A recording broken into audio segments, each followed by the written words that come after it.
ग्लानिर्भवति भारत अभ्युत्थानम् अधर्मस्य तदात्मानं सृजाम्यहम् परित्राणाय साधूनां विनाशाय च दुष्कृताम् धर्म संस्थापनार्थाय संभवामि। प्रसाद পুরীর জগন্নাথ মন্দিরের অলৌকিক রহস্যের মধ্যে সবথেকে অন্যতম হলো এখানকার প্রসাদ।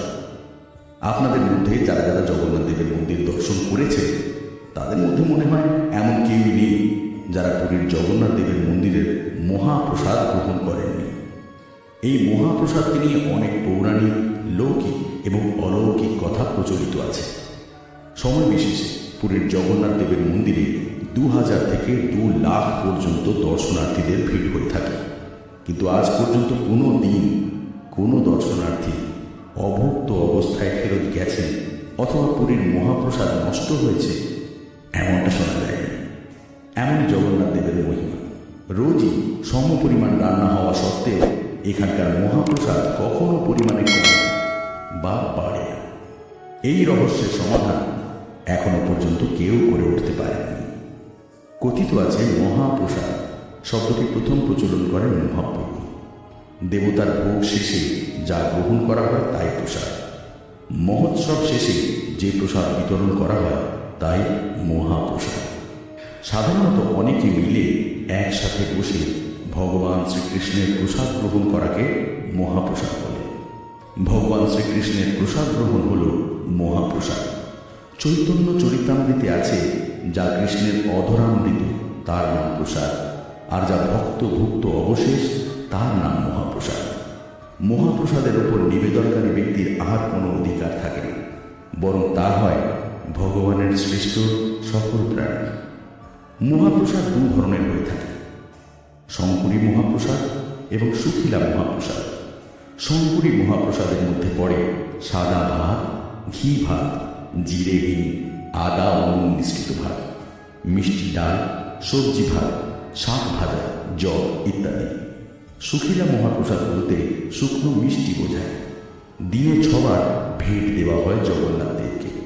সকাল 8:30টায় গোপাল ভোগ অর্থাৎ জল খাওয়া, তারপর বেলা 10টা নাগাদ সকাল ধূপ অর্থাৎ কিনা সকালের আহার, এরপর বেলা 11টা নাগাদ ভোগ মণ্ডপ, দুপুর 12টা নাগাদ মধ্যাহ্ন ধূপ অথবা দ্বীপ্রাহরিক আহার, সন্ধ্যা 7টায় সন্ধ্যা ধূপ বা সন্ধ্যাকালীন আহার এবং সর্বশেষে রাত 11টায় রাত্রিকালীন আহার, যেটাকে বলা হয়ে থাকে বড় সিংহারা ভোগ।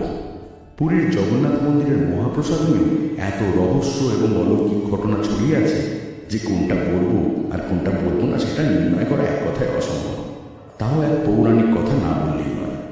আপনাদের মধ্যে যারা যারা জগন্নাথ দেবের মন্দিরে গেছেন তারা হয়তো দেখে থাকবেন মন্দিরের পাশে বিমলা দেবীর মন্দির আছে, যেখানে জগন্নাথের প্রসাদ প্রথমে দেবী পার্বতীকে অর্পণ করা হয়, পরে সেই মহাপ্রসাদ সবাইকে বিতরণ করা হয়।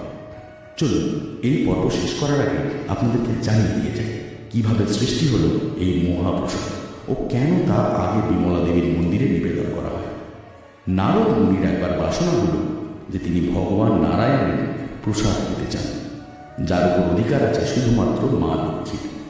নারদ মুনি লক্ষ্মী দেবীকে প্রসন্ন করার জন্য তপস্যা শুরু করলেন এবং 12 বছর তপস্যার পর দেবী লক্ষ্মী প্রসন্ন হলেন এবং নারদ মহাপ্রসাদের ভাগ চাইলে লক্ষ্মী দেবী বললেন, ঠিক আছে, তুমি এখানে অপেক্ষা করো, নারায়ণের ভোজন শেষে তার অবশেষ প্রসাদ তুমি পাবে।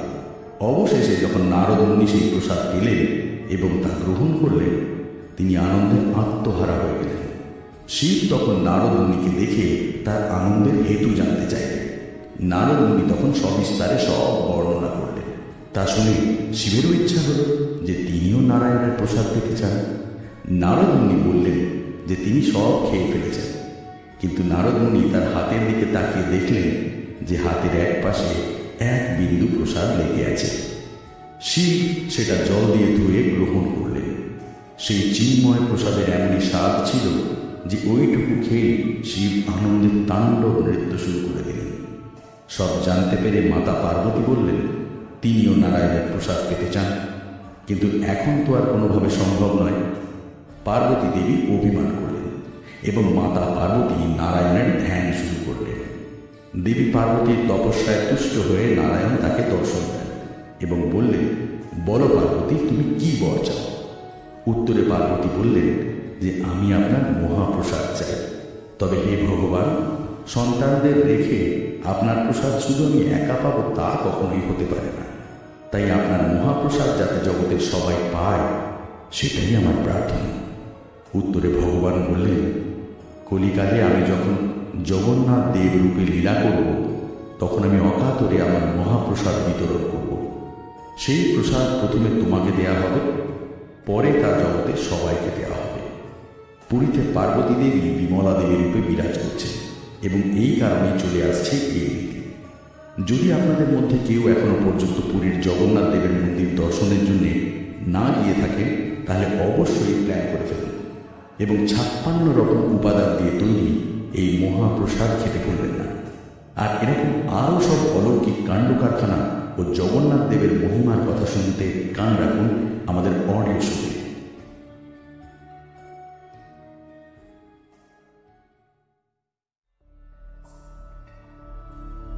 অবাক করা রান্না পদ্ধতি, ম্যাজিক্যাল কুকিং মেথড। আমি নিশ্চিত যে পুরীর জগন্নাথ দেবের মন্দিরের মহাপ্রসাদ অলৌকিক ও রহস্যময় বিবরণ আপনাদের সবাইকে রোমাঞ্চিত করেছে।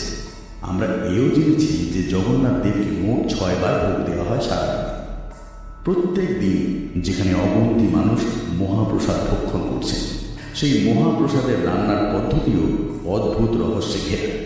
এত জনের জন্য প্রত্যেক দিন কিভাবে রান্না হয়, সেই রন্ধনশালায় কতজনই বা কাজ করে এবং এই রন্ধনশালায় কিভাবেই বা তৈরি হয় জগন্নাথ দেবের এই মহাপ্রসাদ, কতগুলো উনুন আছে এই রন্ধনশালায়, এই সব কিছুর উত্তর জানতে হলে সঙ্গে থাকুন আমাদের অডিও শোতে।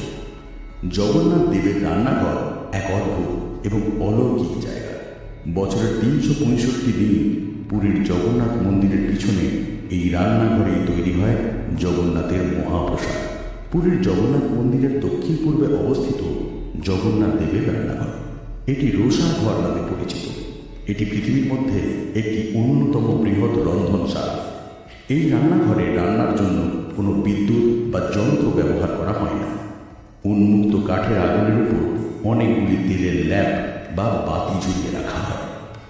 রান্নার ঠাকুররা সেখানে এসেই রান্না করে। প্রতিদিন 10,000 মানুষের রান্না হয় এখানে। কিন্তু আমি আগেই বলেছি যে এই মহাপ্রসাদের এমনই গুণ যে কোনো দিন সেখানে প্রসাদ বাড়তিও হয় না, আবার নষ্টও হয় না। সে 10,000 লোকই খান আর 2 লক্ষই হোক না কেন।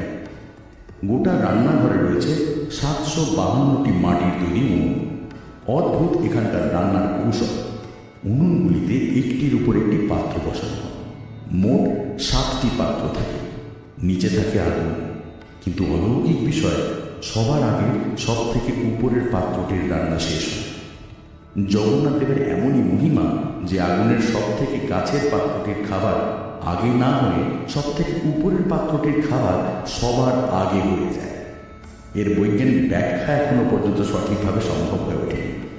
মনে করা হয় জগন্নাথ মন্দিরের রান্নাঘরে মা লক্ষ্মীর তত্ত্বাবধানে পুরো খাবার তৈরি করা হয়। এই মহাপ্রসাদের মহিমা এমনই যে দূর দূরান্ত থেকে মানুষ তা পাওয়ার জন্য এখানে ছুটে আসে।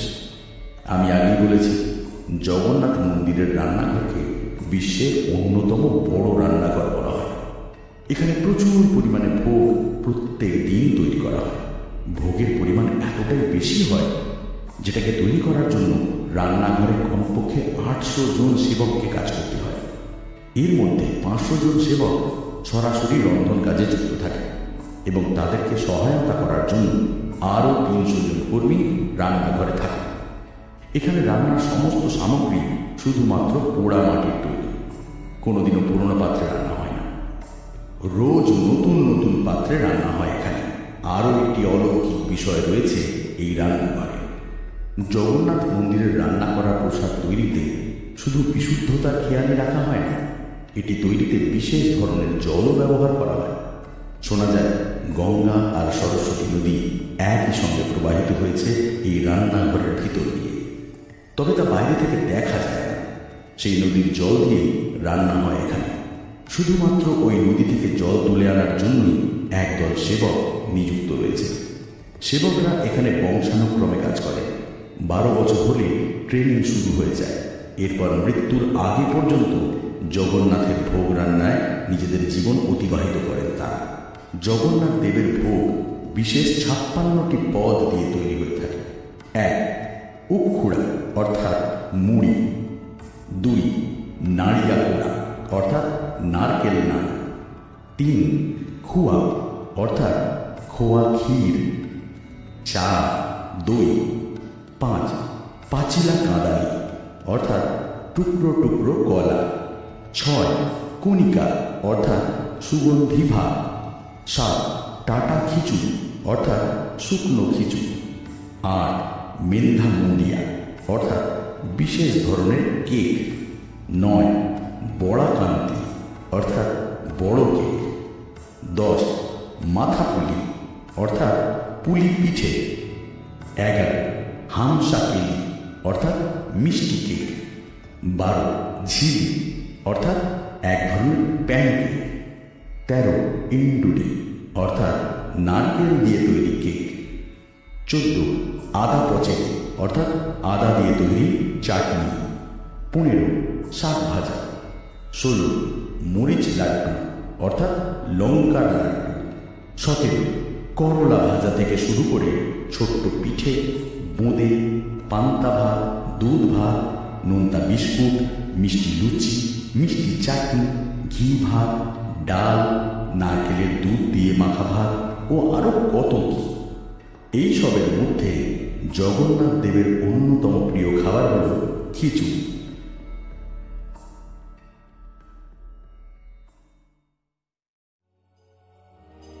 প্রতি 12 বছরে মূর্তি পরিবর্তন। The idols are changed in every 12 years. এতক্ষণ পর্যন্ত তো আমরা শুনলাম পুরীর জগন্নাথ দেবের মন্দিরের মহাপ্রসাদের উপাখ্যান। এবার আসি পুরীর জগন্নাথ মন্দিরের আরও এক রহস্যের মধ্যে। একটু ভেবে দেখুন তো, সাধারণত আমরা যত মন্দির দর্শন করে থাকি তাদের সবকটারই মন্দিরের মূর্তির পদার্থ কি থাকে? আমি জানি আপনারা সবাই একসাথে বলে উঠবেন যে পাথর অথবা অন্য কোনো ধাতু। এখানেও জগন্নাথ দেবের মন্দিরের একটা বড় চমক আছে। ভারতে তথা সমগ্র বিশ্বে একমাত্র জগন্নাথ দেবের মূর্তি কাঠ দিয়ে তৈরি করা হয়। জগন্নাথ দেবের মূর্তি নির্মাণের জন্য যে কাঠ নির্বাচন করা হয় তা হল নিমের কাঠ। প্রত্যেক 12 বছর অন্তর জগন্নাথ দেবের মূর্তি বদল করে নতুন মূর্তি প্রতিস্থাপন করা হয়। পুরীর মন্দিরে প্রতি 12 বছর অন্তর জগন্নাথ দেবের কাঠের মূর্তি পরিবর্তন করে নতুন কাঠের মূর্তি মন্দিরে স্থাপন করা হয়। জগন্নাথ দেবের এই মূর্তি প্রতিস্থাপনের পরম্পরা যুগ যুগ ধরে চলে আসছে। আমি আগে বলেছি জগন্নাথ দেবের মূর্তি নির্মাণের জন্য নিম গাছের কাঠ ব্যবহার করা হয়। জগন্নাথ দেব ও তার দ্বারা বলভদ্র এবং বোন সুভদ্রার গায়ের রং অনুযায়ী কাঠ নির্বাচন করা হয়। কাঠগুলি এমন নিখুঁতভাবে নির্বাচন করা হয় তা যেন মূর্তি নির্মাণের জন্য সকল গুণ সম্পন্ন হয়। জগন্নাথ দেবের মূর্তি নির্মাণে নিমের যে কাঠটি নির্বাচন করা হয় সেই নিম গাছটিকে 4 শাখা বিশিষ্ট হতে হয়। নিম গাছটির নিচের অংশে গাছের শিকড়ে পিঁপড়ের ঘর কিংবা সাপের গর্ত থাকতে হবে। গাছটিকে শ্মশানের 3 মাথার মোড়ে থাকতে হবে। যদি কোনো কারণে এরকম স্থানে নিম গাছ না পাওয়া যায় তাহলে তার পরিবর্তে 3 দিকে পাহাড় বেষ্টিত জায়গায় বেল গাছের সমন্বয় আছে এই ধরনের নিম গাছের কাঠ জগন্নাথ দেবের জন্য নির্বাচন করা হয়। এইসব লক্ষণগুলি বর্তমান থাকলে তবেই সেই নিম গাছটি জগন্নাথ দেবের মূর্তি বানানোর জন্য যোগ্য বলে বিবেচিত হয়। আজ থেকে কয়েক বছর আগে 2015 সালের জুন মাসের 15 তারিখ রাত্রি 12টায় উড়িষ্যার পুরী শহরে এমন এক ঘটনা ঘটে যেটা ভারতবর্ষ তথা পৃথিবীর সমগ্র বিজ্ঞানী এবং ইতিহাসবিদদের মাথা ঘুরিয়ে রেখে দেয়। ইলেকট্রিসিটি সম্পূর্ণভাবে বন্ধ করে দেওয়া হয়। শুধুমাত্র পুরীর জগন্নাথ মন্দিরেই নয়, সমগ্র পুরী শহর অন্ধকারে তলিয়ে যায় কিছুক্ষণের জন্য। তার কারণ শ্রীকৃষ্ণের হৃৎপিণ্ড জগন্নাথ দেবের পুরনো মূর্তি থেকে নতুন মূর্তিতে প্রতিস্থাপন করার আচার সম্পন্ন করা হচ্ছে। আমি কিন্তু এখানে মূর্তি পুজোর সময় যেরকম চক্ষুদান করা হয় কিংবা প্রাণদান করা হয় সেই রকমভাবে হৃৎপিণ্ড প্রতিস্থাপনের কথা বলছি না। অর্থাৎ আমি স্পিরিচুয়ালিটি অথবা মিস্টিক্যালি কোনো হৃৎপিণ্ড প্রতিস্থাপন করার কথা বলছি না। আমি বলছি সত্যিকারের প্রতিস্থাপনের কথা। আমি জানি আপনারা এই কথাটা শুনে হয়তো অনেকেই চমকে উঠেছে, অনেকেই হয়তো পুরীর মন্দিরে দর্শনের জন্য গেছেন কিন্তু এই কথাটা আজ পর্যন্ত শুনেনি বা জানতে পারেনি। সব থেকে বড় কথা, এটা শোনা যায় যে পুরীর মন্দির প্রায় 5000 বছরের পুরনো। তাহলে এই কথাটাও মনের মধ্যে আসতেই পারে যে 5000 বছর ধরে হৃৎপিণ্ডকে কি করে সঠিক অবস্থানে রাখা গেছে। এই ঘটনাটা বলার আগে আমাকে একটু পৌরাণিক কথায় ফিরে যেতে হবে। তাহলে আমরা এই ঘটনার বাস্তব সম্পর্কে আরো স্বচ্ছ ধারণা করতে পারব। মহাভারতের শেষে মাতা গান্ধারী খুবই দুঃখে এবং কষ্টে নিজের জীবন অতিবাহিত করছিলেন। তার ছেলেদের মৃত্যু তাকে শোক স্তব্ধ করে ফেলেছিল। ছেলেদের মৃত্যু তিনি কোনোভাবেই মেনে নিতে পারেননি এবং তার ধারণা হয় ভগবান শ্রীকৃষ্ণ চাইলে কুরুক্ষেত্র যুদ্ধকে তার ঐশ্বরিক ক্ষমতা বলে আটকাতে পারতেন, কিন্তু তিনি সেটা করেননি এবং তার জন্য মাতা গান্ধারীর প্রত্যেক ছেলের জীবনে মৃত্যু ঘনিয়ে আসে। শ্রীকৃষ্ণের উপর রাগের বশবর্তী হয়ে তিনি শ্রীকৃষ্ণকে অভিশাপ দেন যে পরবর্তী 35 বছরের মধ্যে শ্রীকৃষ্ণের যদুবংশ গৃহযুদ্ধে লিপ্ত হবে এবং একে অপরের হত্যাকাণ্ডের দ্বারা এই সমগ্র বংশ ধ্বংস হয়ে যাবে এবং তারই সাথে সাথে দ্বারকা নগরী বন্যা প্লাবিত হয়ে জলের তলায় সমাধিস্থ হবে। 35 বছর পর মাতা গান্ধারীর অভিশাপের ফল দেখা যায়। যদুবংশ একে অপরের সাথে বিতর্কে লিপ্ত হয় এবং গৃহযুদ্ধ বেঁধে যায়। সমগ্র যদুবংশ একে অপরের হত্যাকাণ্ডের দ্বারা দ্বারকা নগরীর পতন ঘটায়। এই ঘটনার পরে একদিন ভগবান শ্রীকৃষ্ণ জঙ্গলে একটি গাছের তলায় বিশ্রাম নিচ্ছিলেন। এমন সময় যারা নামের এক শিকারী গাছের তলায় হরিণের উপস্থিতি অনুমান করে তীর চালিয়ে বসে এবং যেটি শ্রীকৃষ্ণের পায়ে গিয়ে বিঁধে যায়। নিজের ভুল বুঝতে পেরে শিকারী যারা শ্রীকৃষ্ণের কাছে ক্ষমা চাইতে থাকে। শ্রীকৃষ্ণ তাকে এই বলে আশ্বস্ত করেন যে শিকারী যারা তার পূর্বজন্মে বালি রূপে জন্মগ্রহণ করেছিলেন এবং শ্রীকৃষ্ণ তার পূর্বজন্মে রাম হিসেবে তাকে বধ করেছিলেন। তাই এই জন্মে তার মৃত্যু শিকারী যারার হাতেই লেখা ছিল এবং এই বলে ভগবান শ্রীকৃষ্ণ তার রক্ত মাংসের মনুষ্য রূপ ত্যাগ করে স্বর্গে চলে যান। এই ঘটনার পরে শিকারী যারা হতবুদ্ধি হয়ে অর্জুনকে খুঁজে বেড়ায়। অর্জুনকে খুঁজে পেলে তিনি সমস্ত ঘটনাটি তাকে বর্ণনা করেন। অর্জুন ভগ্ন হৃদয়ে ধর্মমতে শ্রীকৃষ্ণের অন্তিম সংস্কার করেন। শ্রীকৃষ্ণের সমগ্র দেহ পুড়ে ভস্মীভূত হলেও তার হৃৎপিণ্ডটি কিছু হয়নি। এই ঐশ্বরিক ও প্রাণবন্ত হৃৎপিণ্ডকে অগ্নিও কিছু করে উঠতে পারে না। তখন অর্জুন এই হৃৎপিণ্ডকে একটি কাঠের পাটাতনে নদীতে ভাসিয়ে দেয়। বহুদিন পর সেই কাঠের পাটাতনটি পুরীর সমুদ্র তটে গিয়ে পৌঁছায়।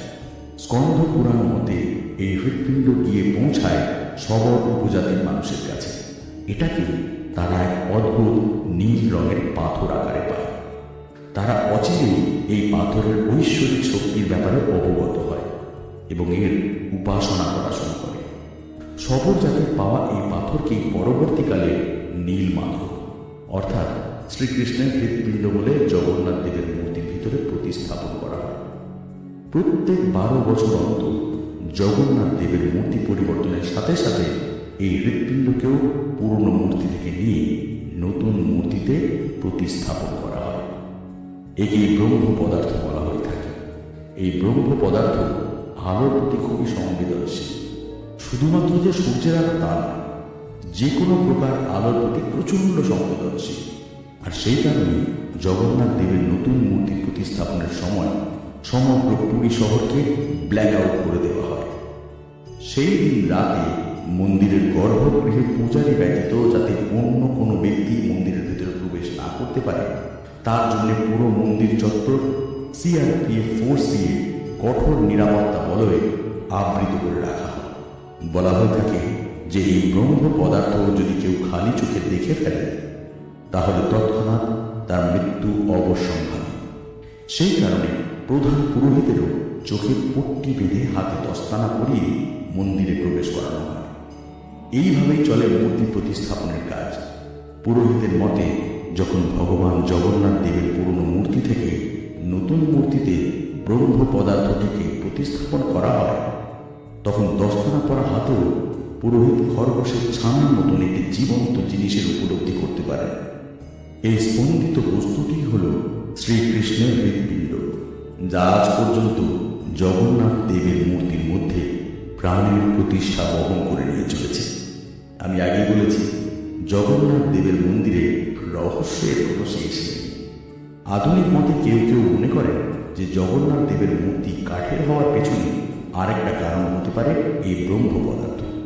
আমরা সবাই জানি কাঠ হচ্ছে ইলেকট্রিকের কুপরিবাহী, এবং বলা হয়ে থাকে যে এই ব্রহ্ম পদার্থের নাকি এতটাই ক্ষমতা যে এটি যে কোনো মানুষকে তড়িৎ প্রবাহের মাধ্যমে নিমেষের মধ্যেই মৃত্যুর মুখে ঠেলে দিতে পারে। আপনি একটু ভাবলে নিজেই এটা ভেবে অবাক হবেন যে আজকের দিনে আমরা কৃত্রিমভাবে হৃৎপিণ্ডকে সচল রাখার জন্য যে পেস মেকার ব্যবহার করে থাকি, সেটাও কিন্তু মেটালের তৈরি হয়। তাহলে কি ভারতীয়রা বহু বছর আগে কৃত্রিম উপায়ে হৃৎপিণ্ড তৈরি করতে শিখে গিয়েছিল?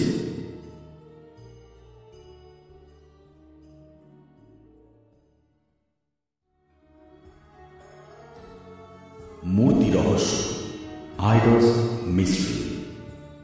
ছেলে ছিলেন ইন্দ্রযুগ্ম, মালবারের রাজা। একদিন তিনি স্বপ্নাদেশ পেলেন যে নীলাঞ্চল পর্বতের গুহাতে যে নীল মাধবের মূর্তি আছে, তিনি যেন সেটা নিয়ে এসে তার পূজা অর্চনা করেন। স্বপ্নাদেশ পেয়ে রাজা ইন্দ্রযুগ্ম তার সৈন্য এবং অনুচর বর্গকে নিয়ে জগন্নাথ দেবের মূর্তি খোঁজার উদ্দেশ্যে নীলাঞ্চল পর্বতের দিকে যাত্রা শুরু করলেন। খুব অচিরে রাজা তারই এক ঘনিষ্ঠ ব্রাহ্মণ অনুচর বিদ্যাপতির কাছ থেকে জানতে পারলেন সবর জাতির লোকেরা এই নীল মাধবের পূজা করে থাকে এবং এরা মূর্তিটিকে নীলাঞ্চল পর্বতের এক গুহায় লুকিয়ে রেখেছে। এই সবর জাতির প্রধান ছিলেন বিশ্ব বসু। রাজার অনুচর বিদ্যাপতি খুব ভালোভাবেই বুঝতে পারলেন যে রাজার সৈন্য সামন্ত হাজার চেষ্টা করেও এই নীল মাধবের মূর্তি খুঁজে বের করতে পারবে না, যদি না বিশ্ব বসু চায়। এই বিশ্ব বসু শুধুমাত্র সবর জাতির প্রধানই ছিলেন না, তার সাথে সাথে তার দলপতি পুরোহিত ছিলেন। উনি নীলমাধবকে নীলাঞ্চল গুহায় লুকিয়ে পুজো করতেন। রাজার অনুচর বিদ্যাপতি বিশ্ব বসুর সাহায্য ব্যতীত নীলমাধবের মূর্তি উদ্ধারের কোনো উপায় খুঁজে না পেয়ে চতুরতার সাহায্যে বিশ্ব বসুর মেয়েকে বিবাহ করলেন এবং বিশ্ব বসুর কন্যার সাহায্য নিয়ে এই নীল মাধবের মূর্তি নীলাঞ্চল পর্বতের গুহা থেকে উদ্ধার করে রাজা ইন্দ্রযুগ্মর হাতে তুলে দিলেন। বিশ্ব বসু তার উপাস্য দেবতা নীল মাধবের মূর্তি চুরি যাওয়ার চরম ব্যথায় ব্যথিত হয়ে অসুস্থ হয়ে পড়ে। ভক্তের এই অবস্থা দেখে ভগবান জগন্নাথ রাজা ইন্দ্রযুগ্মকে স্বপ্নাদেশে মূর্তি যথাস্থানে ফিরিয়ে দিয়ে আসতে বলেন এবং রাজাকে আশ্বাস দেন যে তিনি তার কাছে অধিষ্ঠান করবেন। এই স্বপ্নাদেশকে অগ্রাহ্য করার সাহস রাজা ইন্দ্রযুগ্মরও ছিল না। তিনি স্বপ্নাদেশ মেনে মূর্তিটিকে যথাস্থানে ফেরত দিয়ে আসেন এবং ফিরে এসে মন্দিরের নির্মাণের কাজ আরম্ভ করে দেন। মন্দির নির্মাণের কাজ সম্পূর্ণ হলে স্বপ্নাদেশে রাজা ইন্দ্রযুগ্মকে জানান দ্বারকা নগর থেকে একটি নিম গাছের গুঁড়ি পুরীর সমুদ্র তটে এসে কিনারায় লাগবে। সেই নিম গাছের থেকেই যেন জগন্নাথ দেবের মূর্তি তৈরি করা হয়। পরের দিন রাজা তার সৈন্য সামন্ত ও অনুচরদের নিয়ে সমুদ্র তটে পৌঁছালে সত্যিই সেখানে একটা নিম গাছের গুঁড়ি দেখতে পান।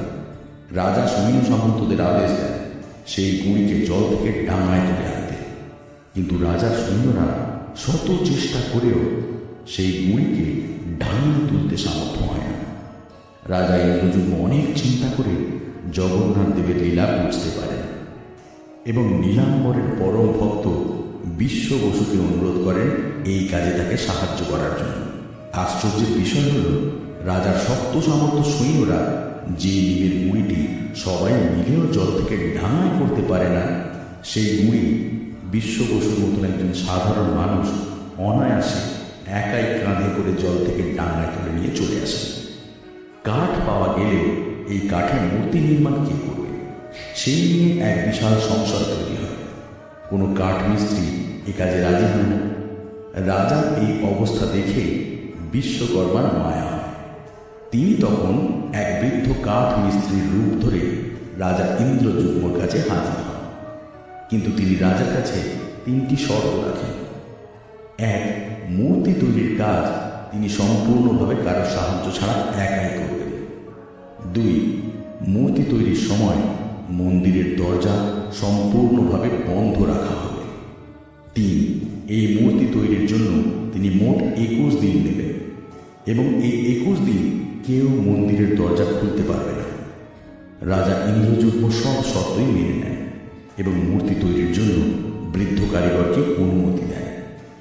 এরপর মূর্তি তৈরির কাজ শুরু হলে মন্দিরের গর্ভগৃহ থেকে রোজই বিভিন্ন ধরনের ছেনি হাতুড়ির আওয়াজ বাইরে শুনতে পাওয়া যেতে থাকে। সময়ের সাথে সাথে রাজা ইন্দ্রযুগ্ম ও তার স্ত্রী রানী গুন্ডিচারও কৌতূহল ক্রমাগত বৃদ্ধি পেতে থাকে। 19 থেকে 20 দিনের মাথায় রানী গুন্ডিচা আবিষ্কার করে যে মন্দিরের গর্ভগৃহ থেকে কোনো রকমের আওয়াজই আর আসছে না। তার শঙ্কা হয় যে বৃদ্ধ কারিগর বোধহয় ক্ষুধা তৃষ্ণায় মারা গেছেন। তার এই শঙ্কার কথা শুনে রাজা ইন্দ্রযুগ্ম নিরুপায় হয়ে মন্দিরের দরজা খুলে ফেলেন এবং দেখেন সেখানে কোনো বৃদ্ধ কারিগরকে খুঁজে পান না। তার জায়গায় 3টি আধ গড়া মূর্তি পান। প্রথম দুটি হল ভগবান জগন্নাথ ও বলভদ্র, যেখানে হাত অসম্পূর্ণ, ও তৃতীয় মূর্তি হল বোন সুভদ্রা, যেখানে হাত ও পা দুটোই অসম্পূর্ণ। রাজা তখন এই অসম্পূর্ণ মূর্তিগুলোকে ভগবানের ইচ্ছা ভেবে মন্দিরে প্রতিষ্ঠা করেন এবং সেই আদিকাল থেকে এখনো পর্যন্ত এই 3টে অসম্পূর্ণ মূর্তিরই পূজা হয়ে আসছে। জগন্নাথ দেবের মূর্তির এই রূপ হওয়ার পেছনে আরও একটি কাহিনী বিরাজমান। বৃন্দাবনে গোপীরা একদিন কৃষ্ণের লীলা ও তার কৃষ্ণ প্রীতির কথা আলোচনা করছিলেন। কৃষ্ণ গোপনে সেই সকল কথা আড়িতে শুনেছিলেন। কৃষ্ণ ভগিনী সুভদ্রাকে নিয়োগ করা হয়েছিল গোপীরা যখন কৃষ্ণের কথা আলোচনা করেন তখন কৃষ্ণ যেন তাদের নিকটবর্তী না হতে পারে সেই দিকে নজর রাখার জন্য। কিন্তু গোপীদের কৃষ্ণপ্রীতি দেখে পরিতুষ্ট সুভদ্রা তাদেরই কথা শুনতে শুনতে বিমোহিত হয়ে গেলেন। দেখতে পেলেন না যে তাদের 2 দাদা কৃষ্ণ ও বলরাম এগিয়ে আসছে। শুনতে শুনতে 2 ভাইয়ের কেশ খাড়া হয়ে উঠল, হাত গুটিয়ে এলো, চোখ দুটো বড় বড় হয়ে গেল এবং মুখে আনন্দের উচ্চ হাসির রেখা ফুটে উঠল। এই কারণে জগন্নাথ, বলরাম এবং সুভদ্রার এই প্রকার রূপ। বৈষ্ণবরা কৃষ্ণের এই বিমূর্ত রূপটিকে পূজা করে। বর্তমানে পুরীর জগন্নাথ দেবের পুজো সবর জাতের পুরোহিত এবং ব্রাহ্মণদের দ্বারা যুগ্মভাবে হয়ে থাকে। জ্যৈষ্ঠ মাসের পূর্ণিমা থেকে আষাঢ় মাসের পূর্ণিমা তিথি পর্যন্ত জগন্নাথ দেব সবর জাতের পুরোহিতের দ্বারা পূজিত হয়ে থাকেন। সবর জাতের পুরোহিতরা দেতাপতি নামে পরিচিত। আবার মহাকাব্য রামায়ণের উত্তরখণ্ডে রাম বিভীষণকে বলেন জগন্নাথ দেবের পূজা করতে। তাই আজও পুরীর মন্দিরে জগন্নাথ দেব, বলভদ্র এবং সুভদ্রার সাথে বিভীষণেরও বন্দনা করা হয়ে থাকে।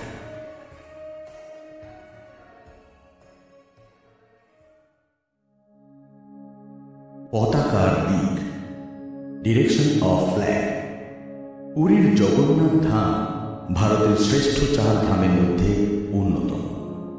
এই ধামের কথা স্কন্দ পুরাণ, নারদ পুরাণ ও ব্রহ্ম পুরাণেও কথিত আছে। পুরীর জগন্নাথ মন্দির শ্রীকৃষ্ণের অবতারের সর্ববৃহৎ মন্দির। এখানে তিনি দাদা বলভদ্র এবং বোন সুভদ্রাকে নিয়ে বিরাজমান। আনুমানিক 1200 খ্রিস্টাব্দে রাজা অনন্ত বর্মন এই মন্দির নির্মাণের কাজে যুক্ত হন। সেই কালে এত অভূতপূর্ব এবং সমপূর্ণ হাতের কাজ মানুষের দৃষ্টি যেমন আকর্ষণ করেছিল, তেমনি এই মন্দিরের সঙ্গে কিছু রহস্যময় ঘটনাও দীর্ঘকাল মানুষের চোখে ধরা পড়েছে, যা অতি আশ্চর্যের এবং বিজ্ঞানের কাছে ব্যাখ্যাহীন। পুরীর জগন্নাথ দেবের মন্দিরের একটি অন্যতম রহস্যময় ঘটনা হল মন্দিরের শীর্ষে ধ্বজার বিপরীত দিকে উত্তোলন। আমরা সবাই জানি, যে কোনো হালকা বস্তু যেমন শুকোতে দেওয়া জামা কাপড়, পতাকা অথবা কাগজ ইত্যাদি সব বায়ু প্রবাহের দিক নির্ণয় করে, কারণ এরা সেই দিকে ভাসমান হয় যেই দিকে হাওয়া বইতে থাকে। কিন্তু পুরীর জগন্নাথ মন্দিরের ধ্বজা বায়ু প্রবাহের উল্টো দিকে বইতে থাকে। এই অলৌকিক ঘটনার একটা পৌরাণিক ব্যাখ্যাও আছে। কথিত আছে, জগন্নাথ দেব দেবী লক্ষ্মীকে নিজের স্ত্রী হিসেবে গ্রহণ করেন। দেবী লক্ষ্মী হলেন বরুণ দেব, অর্থাৎ সমুদ্রের সম্রাটের মেয়ে। সেই কারণে বরুণ দেব যখনই নিজের মেয়ে এবং জামাইয়ের সাথে দেখা করতে পুরীর জগন্নাথ মন্দিরে আসতেন, তখনই পুরীর জগন্নাথ মন্দিরের পবিত্র 22টি ধাপ সহ গোটা পুরী শহর বন্যা প্লাবিত হয়ে উঠত এবং অসংখ্য ভক্তবৃন্দের জীবনহানি ও সম্পত্তিহানি ঘটে থাকত। জগন্নাথ দেব সদাই নিজের ভক্তবৃন্দের কুশল থাকার ব্যাপারে দায়িত্বশীল। সেহেতু ভগবান জগন্নাথ দেব এই বিপদ থেকে নিজের ভক্তবৃন্দকে বাঁচানোর জন্য স্বয়ং ভগবান হনুমানের দ্বারস্থ হন এবং ভগবান হনুমানকে আদেশ দেন সমুদ্রের গতি প্রকৃতির উপর নজর রাখার জন্য এবং ভক্তবৃন্দকে বন্যার হাত থেকে বাঁচানোর জন্য। আমরা জানি, ভগবান হনুমান বিখ্যাত তার সাহস, শক্তি, সততা এবং নিঃস্বার্থতার জন্য। তিনি শ্রীরামের পরম ভক্ত হিসেবে জগতে পরিচিত। বিভিন্ন ধর্মীয় গ্রন্থ অনুসারে জগন্নাথ দেব হলেন শ্রীরামেরই আরেকটি রূপ। স্বাভাবিকভাবে ভগবান হনুমান বেদী হনুমান রূপে জগন্নাথ দেবের পরিধানকে রক্ষা করার কাজে নিজেকে নিযুক্ত করেন। জগন্নাথ দেবের মন্দির থেকে মাত্র 3.5 কিলোমিটার দূরে উড়িষ্যার শিরুলি বলে এক জায়গায় এই বেদী হনুমান মন্দিরটি অবস্থিত। এখানে ভগবান হনুমানের মূর্তিটি কালো কোষ্ঠী পাথরের তৈরি এবং উচ্চতা আনুমানিক 10 ফুট। তাই পৌরাণিক কাহিনী অনুযায়ী, যেহেতু জগন্নাথ দেব সমুদ্রের জলোচ্ছ্বাস থেকে পুরীর জগন্নাথ মন্দির রক্ষার দায়িত্ব পবনপুত্র হনুমানকে দিয়েছিলেন, তাই মনে করা হয় পুরীর জগন্নাথ মন্দিরের সামনে এসে বাতাস তার রাস্তা বদলে নেয়। এই কারণে এখানে বেদী হনুমানকে অনেকে দরিয়া হনুমান অর্থাৎ সমুদ্র হনুমানও বলে থাকে। আপনারা সবাই জানলে আশ্চর্য হবেন, এই বেদী হনুমান মন্দিরে ভগবান হনুমানের মূর্তিটি শেকল দিয়ে বাঁধা। এটা শোনার পরে নিশ্চয়ই আপনাদের সবার মনে হচ্ছে যে পরাক্রমশালী হনুমান ভগবানকে শিকল দিয়ে বাঁধার ক্ষমতা বা সাহস পৃথিবীর কার মধ্যে আছে। তারপরে তিনি স্বয়ং হচ্ছেন শ্রীরাম অর্থাৎ জগন্নাথ দেবের পরম ভক্ত। কোনো ভগবান তার নিজের পরম ভক্তকে শিকলে বেঁধে থাকতে দেবেন না। এর পেছনে এক মজার পৌরাণিক কাহিনী আছে। বলা হয়, যখন জগন্নাথ দেব ভগবান হনুমানকে এই দায়িত্ব দিয়ে থাকেন, তখন জগন্নাথ দেবের ভোগ ছিল শুধুমাত্র খিচুড়ি। ভগবান হনুমান কিছুদিনের মধ্যেই রোজ রোজ এই খিচুড়ি ভোগ খেয়ে মর্মাহত হয়ে পড়ে। তার মনে পড়তে থাকে অযোধ্যায় খাওয়া তার বিভিন্ন রকমের লোভনীয় পদের কথা। তাই তিনি রাতের বেলায় কারোর অনুমতি ছাড়াই অযোধ্যায় গিয়ে এই বিভিন্ন রকমের পদ সেবন করে আবার সকালের মধ্যে নিজের দায়িত্বে পুরীতে ফিরে আসতেন।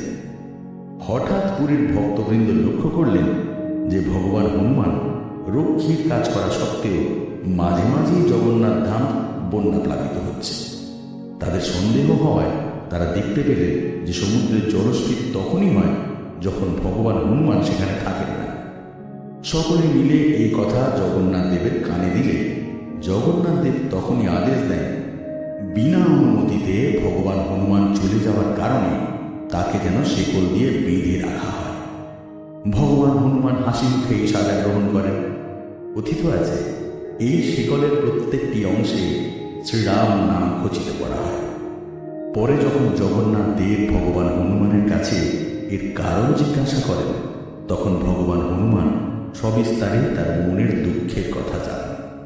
শোনা যায়, তারপর থেকেই জগন্নাথ দেব নিজের জন্য 56 পদের ভোগ রান্নার কথা ঘোষণা করেন, যা ভগবান হনুমানকেও দেওয়া হতে থাকে। এবং তারপর থেকে কোনোদিনও পুরীর সমুদ্রের জলোচ্ছ্বাস জগন্নাথ দেবের মন্দিরকে ছুঁতে পারে। যেহেতু এখানে ভগবান হনুমানকে শিকলের সাথে বেদিতে বেঁধে রাখা হয়েছে, সেই কারণে এখানে ভগবান হনুমানকে বেদি হনুমান বলা হয়ে থাকে। যদিও এই বেদি হনুমান মন্দিরটি স্থাপত্যকলার নিরিখে খুব একটা গুরুত্বপূর্ণ না হলেও পৌরাণিক মতের গুরুত্ব অপরিসীম। আধুনিক বিজ্ঞানের মতে পুরীর মন্দিরের ভেতরে এই বিপরীতধর্মী বায়ুর ব্যবহার বিজ্ঞানে এডিস এফেক্ট নামে পরিচিত। এই মতবাদ অনুসারে পুরীর মন্দিরের গম্বুজের আকৃতি এমন করে তৈরি করা হয়েছে যে বায়ু প্রবাহ এর উপর দিয়ে যাওয়ার পরে আবার 90 ডিগ্রি বিপরীতধর্মী আচরণ করতে শুরু করে, যার কারণে পতাকা উল্টো মুখে উঠতে দেখা যায়। কিন্তু মজার ব্যাপার হল, বিজ্ঞানী ভন কারম্যান এই হাওয়ার বিপরীতমুখী প্রবাহের কারণ আবিষ্কার করেন 1930 খ্রিস্টাব্দে। আর আমরা সবাই জানি পুরীর মন্দির নির্মাণ করা হয়েছিল এর বহু বছর আগে 1161 খ্রিস্টাব্দে। তাহলে কে বেশি এগিয়ে, বিজ্ঞান না ভক্তদের ধর্ম? অথবা এই নয়তো যে ধর্ম আমাদেরকে অনেক আগে থেকে বিজ্ঞানমুখী অথবা আধুনিক হওয়ার জন্য সাহায্য করে গেছে।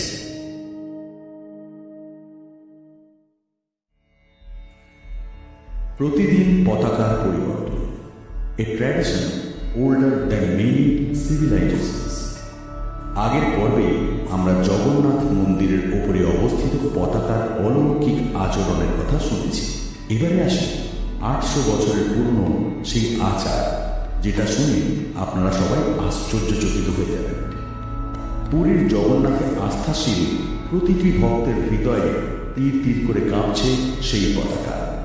ভক্তরা মানেন এই পতাকার নিশানায় জীবনের ঠিক ও ভুলের সংকেত পায়। পুরীর জগন্নাথ মন্দিরের চূড়ায় রোজ নিশান বাঁধার নিয়ম দীর্ঘকালের। প্রতি একাদশীতে একটি প্রদীপও জ্বালানো হয় সেখানে। আনুমানিক 800 বছর আগে মন্দির প্রতিষ্ঠার সময় নির্দিষ্ট চোর পরিবারের এক পুরুষকে মন্দিরের চূড়ায় বাঁধার জন্য এই ত্রিকোণ নিশান বাঁধার দায়িত্ব দেন রাজা অনন্ত বর্মন চোর বংশে। সেই থেকে এই চোর বংশের লোকেই এই নিশান বাঁধার কাজ করে আসছে প্রতিদিন। বিশ্বাস রয়েছে যদি এই প্রথা একবারও বাদ পড়ে তাহলে পরের 18 বছর বন্ধ থাকবে মন্দির। যে চক্রের গায়ে এই নিশান বাঁধা হয় তার নাম নীল চক্র। মনে করা হয় এই চক্র আসলে সুদর্শন চক্র, যা বিষ্ণুর সব থেকে শক্তিশালী অস্ত্র। 214 ফুট উঁচুতে এই চক্রের ওপর খুঁটিতে যে পতাকাটি বাঁধা হয় তার নাম অতীত পাবন বন। উড়িয়া ভাষায় বন শব্দের অর্থ নিশান। প্রচলিত বিশ্বাস এই পতাকা দর্শনে পাপী লোকের পাপ স্খলন হয়। জগন্নাথ সংস্কৃতি বিশারদদের মতে এই নিশান পরম ব্রহ্মের চিহ্ন। ভক্তেরা যদি মন্দিরে নাও আসতে পারে, দূর দূরান্ত থেকেও এই পতাকা দেখে জগন্নাথকে ভোগ চড়ানো যায়, প্রসাদ দেওয়া যায়। মন্দিরে নিশান উৎসর্গ করা পবিত্র বলে মনে করেন তীর্থযাত্রীরা। তাই প্রতিদিন নতুন নিশান বাঁধা হয় মন্দির চূড়ায়। এই নিশান বাঁধার জন্য সেই নির্দিষ্ট চোর বংশের দুটি ছেলেকে ছোটবেলা থেকেই মন্দিরে চড়ার বিদ্যায় পারদর্শী করে তোলা হয়।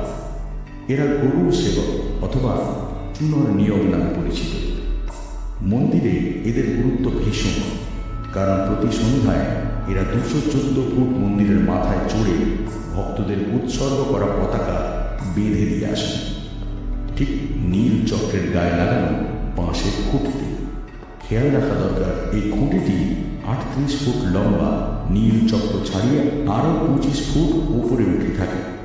প্রশিক্ষণ ছাড়া সাধারণ মানুষের পক্ষে এই কাজ করা সম্ভব নয়। খুঁটিতে নতুন পতাকাগুলি বেঁধে পুরনো পতাকাগুলি ফের কোমরে জড়িয়ে নেমে আসেন প্রতীক্ষিত সেবায়িতরা। এই পুরনো নিশান বিক্রি হয় ভক্তদের মধ্যে।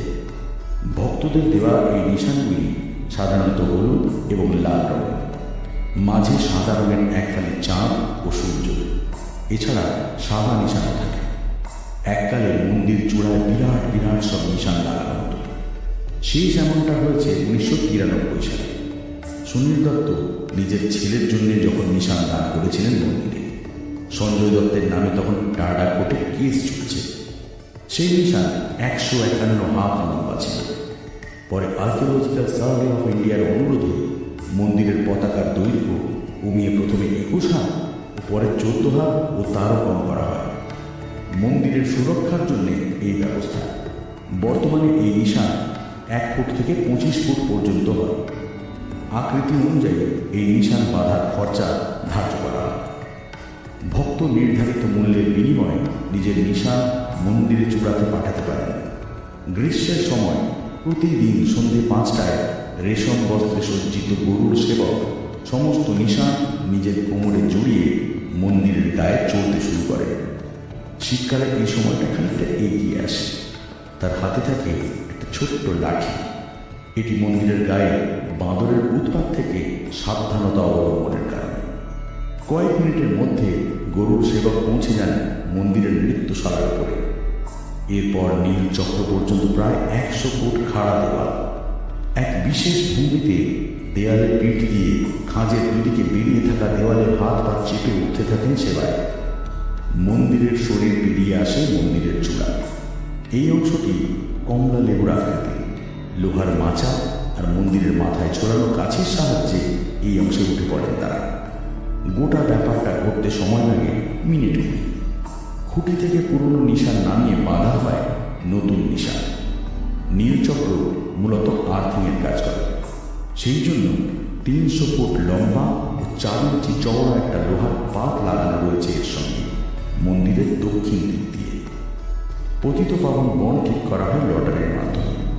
অথচ স্থানীয় লোকেদের বিশ্বাস, পতিতপাবন বন যখনই হয় সাদা তখনই ঝড় বৃষ্টি হতে বাধ্য। শেষ কয়েক বছর যাবৎ প্রত্যেক ঘূর্ণিঝড়ের সময় লক্ষ্য করা যায় আশ্চর্যজনকভাবে এই পতাকার রং সাদা। সেবায়িতদের দাবি, লটারি ছাড়া আর কোনো উপায় এই নিশান বেছে নেওয়া হয়নি। গত বছর একবার পতাকায় গিঁট পড়ে ওড়া বন্ধ হয়ে যায়। আরেকবার পাপ মোচনী একাদশীতে মানসিকা নিশানে আগুন লেগে যায় মন্দিরের চূড়ায় রাখা মহাপ্রদীপ থেকে। আমফানের আগেও এই পতাকা উড়ে গিয়েছিল বলে শোনা যায়। এইসব সংকেতের মাধ্যমে কি কলির উত্থানের ইঙ্গিত স্পষ্ট?